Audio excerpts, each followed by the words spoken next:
Well, hello, that's me again. Today is March 12th, 2025. And before I go, this relatively short video today, I want to make sure that you understand the choice which I'm about to make. I want to reduce the quality of my video. It's still going to be high quality. It's going to be 720, but it's not going to be as sharp, if you wish, as many pixels as it used to be before.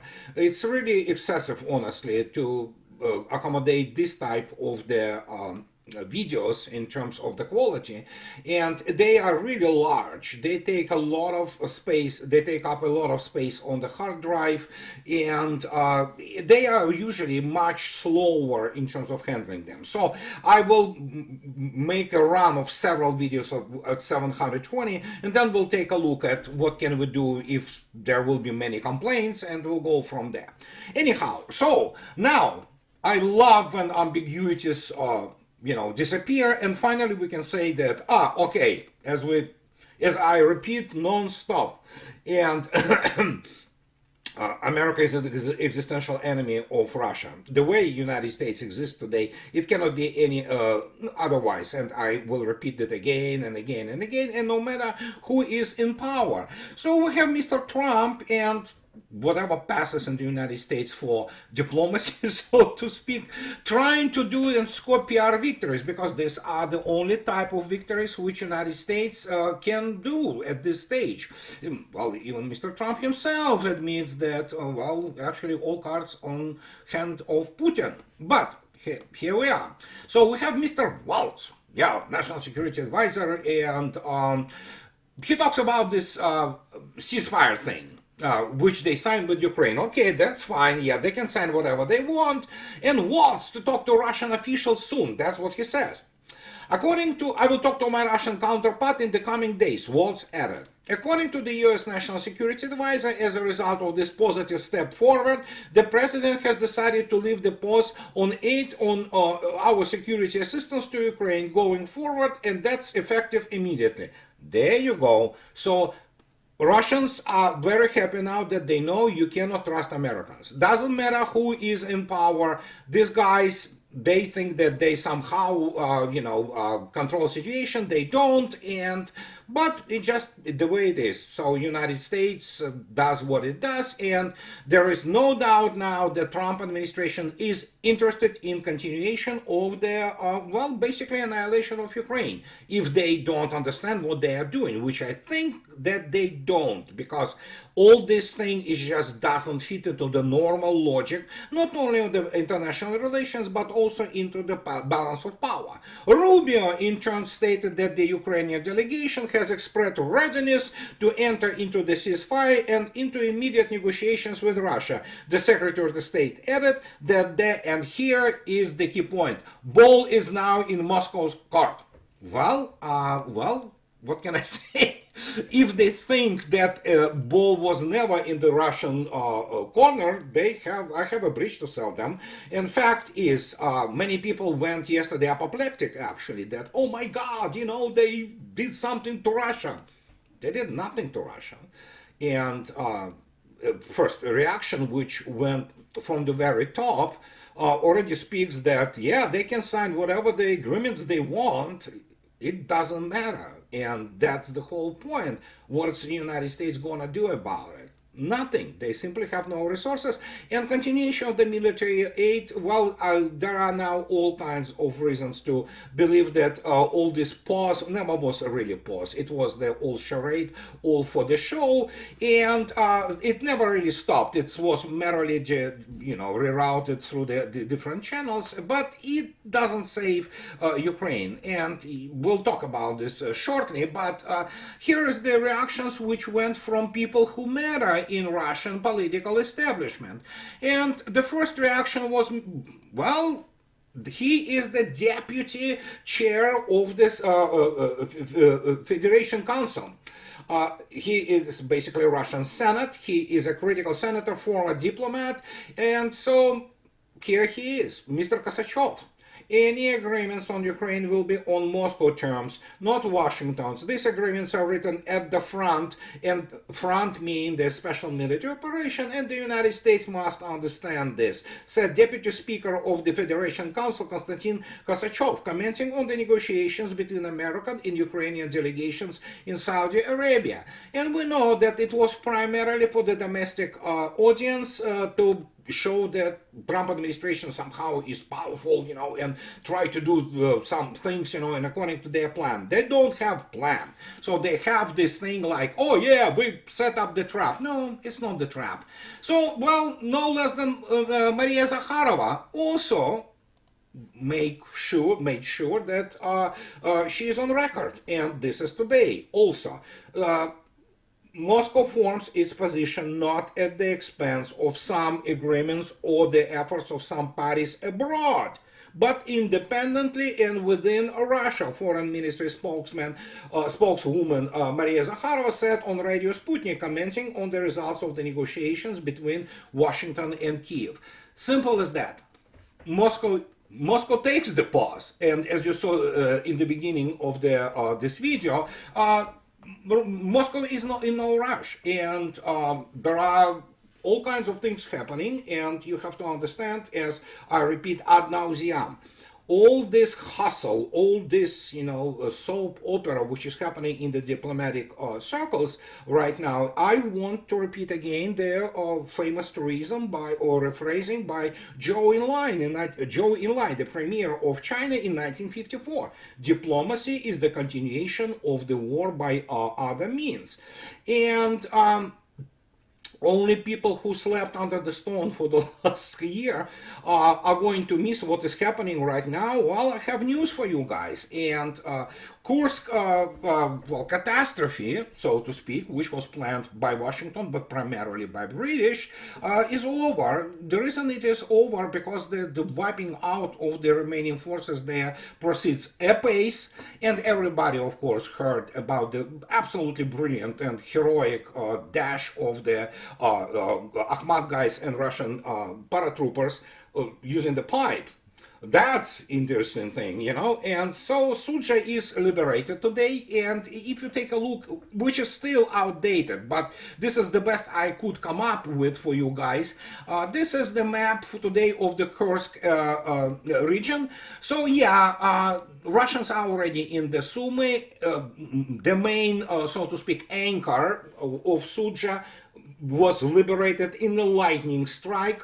And yeah, so the operation continues, and Russians will take the diplomatic pause, but they will continue to do what they were doing, and this is annihilating the remnants of the armed forces of Ukraine. No matter how they sign whatever the agreements, they can sign whatever from the Russian point of view, and Russians don't care what kind of agreements United States signs with Ukraine. If United States wants to come on, and aid Ukraine directly, well, Russians are ready, they are ready to meet any kind of the NATO force. So if you take a look at the losses, this is for today. As you can see yourself, it continues. It's kind of lowered a little bit itself, but still it's consistent. And then again, do not forget, this data is per Russian Ministry of Defense. So if anybody asks where those numbers come, they come directly from the Russian Defense Ministry. So, and reaction to this sheer idiocy, which here's the plan. Here's that's bomb civilians in Russia. Remember, they launched 343 drones, 337 have been intercepted, 3 people died, 18 have been wounded, civilians, all of them civilians. So yeah, that's the plan. So you see, that's how it works. So Trump made this war his war. And this is good. I mean, this is good because this any kind of ambiguity is gone, and Russians now can proceed to do what they are doing best. Although we have to admit that Colonel Macgregor, if yesterday, and if you watch his interview with Tucker Carlson, and again, listen, I want to stress again, I may disagree dramatically. Actually, it's an irreconcilable disagreement with his, views on World War II and generally on the Soviet Union. But there is no doubt that Colonel Macgregor is an honest man of integrity, and he's an American patriot, and he is military professional. And what he says there, I mean, yesterday, especially about the situation which is happening right now within the United States, ranging, and he was absolutely outraged by this absolute idiotic thing which the United States did with in regards to Ukraine. He talks about the situation which is obviously not only cartels being essentially already deep within American political system, but other things which needs immediate attention. But as you can see yourself, United States for some reason thinks that it has resources. It doesn't to change anything, any dynamics in the special military operation. Nothing gonna happen. So Russia is not, as Vladimir Putin repeated, non-stop, as everybody from Kremlin to Minister of the Foreign Affairs, let alone the national security circles in Russia, repeat ad nauseam. There will be no freezing. There will be no ceasefire. There will be only permanent solution in the historical perspective of for Russian concerns about her security.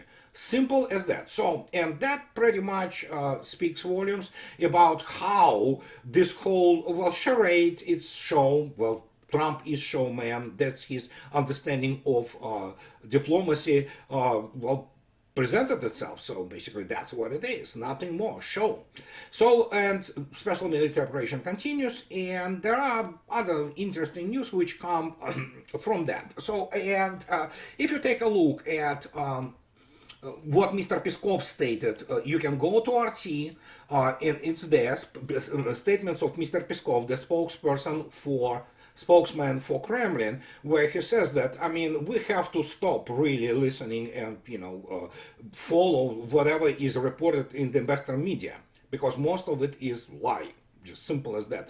And this is a very critical statement, which is of course reflects the situation which surrounds all this shuffle and and hustle and what have you.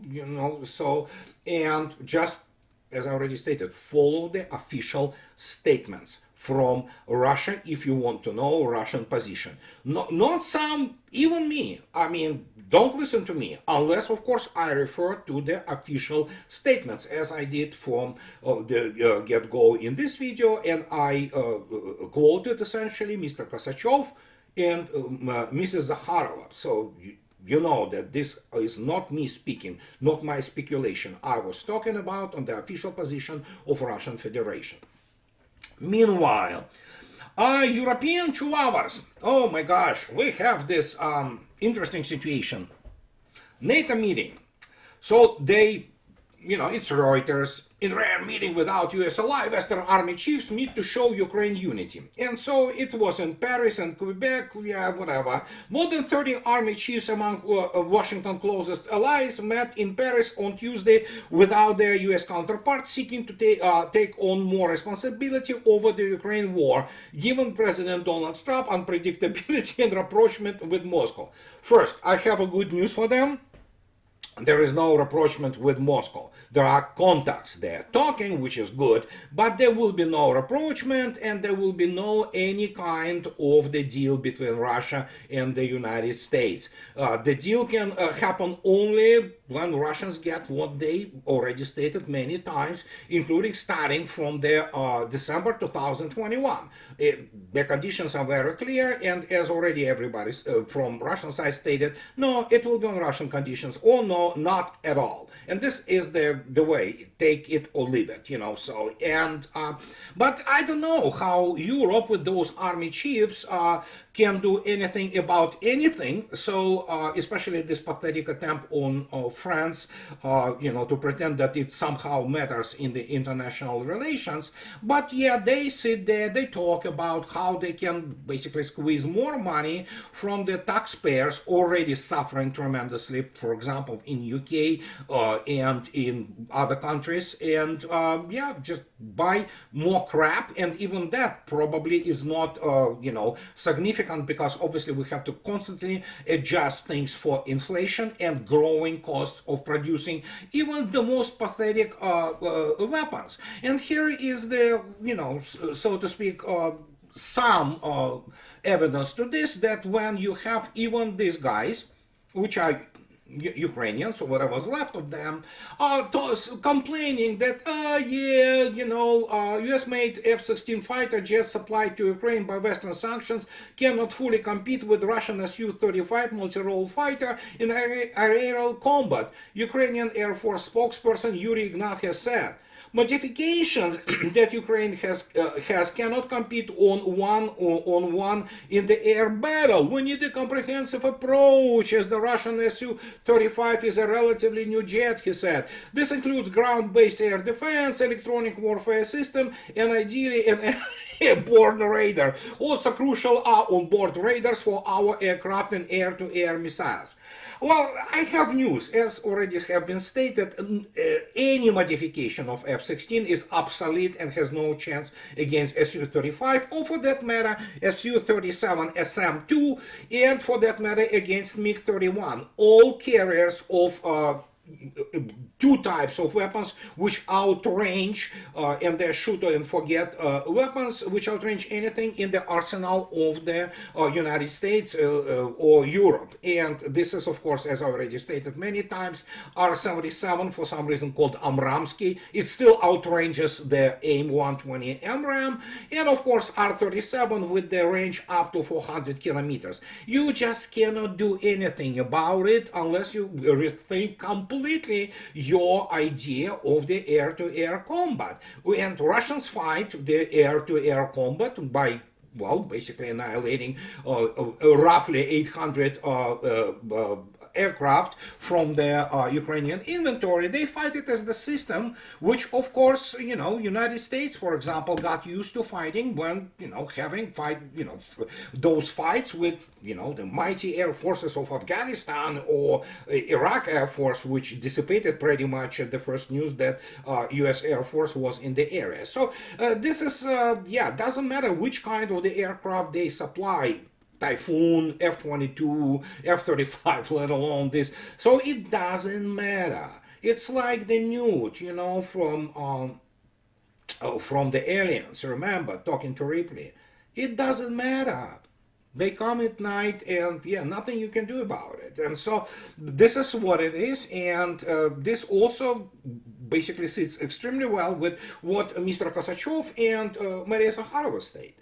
That negotiations are happening on the line of the combat contact in special military operation, and the conditions, minimal conditions from which any kind of negotiation can start, are already well known. And now we have as you already saw yourself, Kursk Oblast. Well, it's gonna be liberated in nearest couple days completely, and that's one of those political points, so to speak, strategic points, which of course probably has been conceived among morons in the Chatham House or some kind of Rusi or MI6, that it somehow is the Trump card. It's not. Russia said immediately that we're gonna liberate it, and now they killed there, about 70,000 people. That's their brilliant British plan. And that obviously put an incredible strain on their sectors elsewhere. And again, these are the events which only drive today the global political dynamics. And obviously people have to keep in mind, for example, such issues as Syria, where Russian Khmeimim base now accommodates more than 7,000 civilians, and what is this so-called Syrian government conducts against the civilians there. This is what they're good at. They're really not good at fighting, but, killing, you can take a look at those videos which are, circulating around, and it's just not good. So we'll see where it is all going. But yeah, this is what British and Europeans wanted in the United States. So they, as our good friend Larry Johnson stated, they were opening champagne when the Assad's government fell. Well, they probably not opening it now because basically they supported, as usual, terrorists, Islamic jihadists who conduct atrocities on unimaginable scale. I mean, I don't remember any good people the combined West supported in the last 80 years. Most of them were crooks, terrorists, and things of this nature. So, but yeah, that's what they do for living, I'm pretty sure. So, and before I go today, I want to also stress that if you want to hear Russian position, which is very clear, it doesn't really change.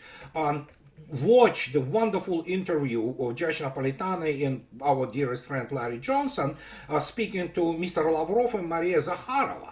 It is critical. It is also very, in a sense, revolutionary because actually Mr. Lavrov, you know him. You can go back in time and find it's out there.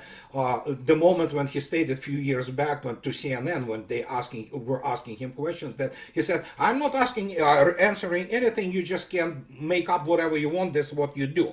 So Russians know what the Western establishment media are. It's herpes basically. It's propaganda, and most of them are war criminals. But here is we have the really breakthrough in a sense that we have the major important alternative media like Judge Napolitano and Larry, our dearest friend Larry Johnson, who is a major blogger, talking directly to Mr. Lavrov and Maria Zakharova. Watch this interview. It also explains to you how United States and Russian interest with the way United States exists today, they cannot coincide really. And that pretty much leaves us with what happened in Jeddah in Saudi Arabia a day ago. So, and does it change anything? Nothing. And that's the whole point. That's the outcome which we have to consider.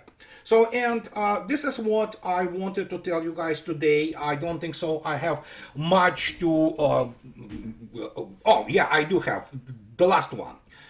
Yeah, this is important. This is what one of the things. Political rights. Yeah, they talk about the, as you can see yourself yesterday, about the fate of Mr. Kellogg.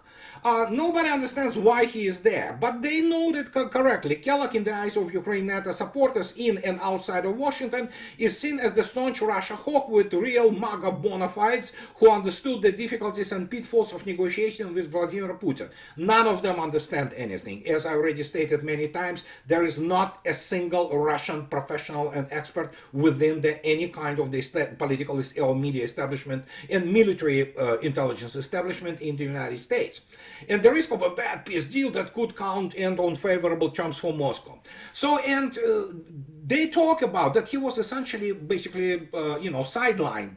But will he be just kicked out? I don't know. But this tells you, as a matter of fact, the situation with Kellogg and then obviously with Mr. Witkoff and all that, the pretty chaotic nature of Trump's lack of plan. He never had a plan. Everybody thinks that he has a plan. He doesn't. He acts on the whim. And so this is the situation with Mr. Kellogg. I'm not saying bad or good. I'm just saying that the guy was in, then he was out, then he was in back again, and then suddenly he's again sidelined. That tells you everything. They don't understand what they are dealing with. If they don't, when Mr. Trump says that he understands Mr. Putin, he doesn't. Believe me. And that's what I wanted to tell you guys today. And as always, in the end, those who like what I do, please subscribe to my channel. And those who can afford, guys, please support me on Patreon or buy me a coffee on 2 or maybe 10. So I will really appreciate this. And that will be it for today. And I'll talk to you later, guys. Bye-bye.